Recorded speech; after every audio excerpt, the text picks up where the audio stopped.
থানা থেকে ঢিলছোড়া দূরত্বে বাড়ি, আর সেখানেই দিনে দুপুরে পরপর দুটি বাড়িতে দুঃসাহসিক চুরির ঘটনায় চাঞ্চল্য ছড়ালো ডালখোলা 6 নম্বর ওয়ার্ডের হাইস্কুল পাড়ায়।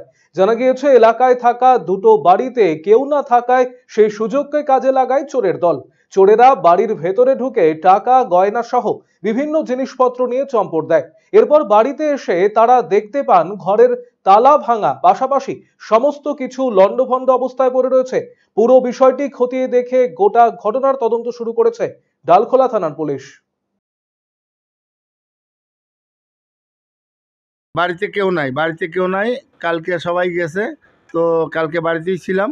আজকে সকালবেলা 7টার দিকে আমি ওই কুকুরটাকে খাওয়ায় দেওয়া, তারপরে গেটে তালা মারে, বাইরের গেটটা শিকল লাগা আর ভিতরের গেটটা তালা মারে বাইরে হয়ে গেছি। তারপরে 1টার পরে মোটামুটি 1:30 পৌনে 2টার দিকে আমি খাবার নিয়ে আসছি কুকুরের জন্য। খাবার নিয়ে আসে দেখতেছি বাইরের গেটটা খোলা। তারপরে দেখছি এই গেটটাও খোলা, মাঝখানে গেটটাও খোলা। তারপরে ভিতরে ঢুকে দেখি দরজা টরজা সবই খোলা, আর সব জিনিসপত্র ওরকম পড়ে আছে, খালি বাক্স টাক্সগুলা। হ্যাঁ, 8 ভরির কাছাকাছি সোনা, আর হলো তোমার 10,000 টাকা নগদ। হ্যাঁ, পাশের বাড়ি শুনলাম, ওই তো আমি এইদিকে করতেছি, ওখানে দেখলাম লোকজন জমা হয়ে আছে, বাইরে হয়ে গেলাম, যা দেখতেছি ওর বাড়িতেও বলে 70,000 টাকা নিয়ে গেছে। হ্যাঁ, পুলিশ এসেছিল। পুলিশ 1 ঘন্টা পরে এসে ওরা ফটো টটো করে নিয়ে গেল। ভাঙা তালা ছিল, তালাটা নিয়ে গেল বলে দেখছি।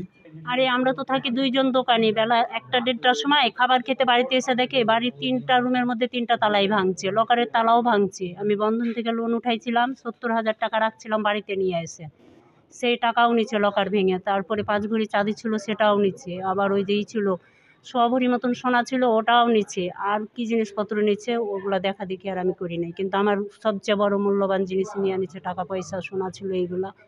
আপনারা যেভাবেই হোক ব্যবস্থা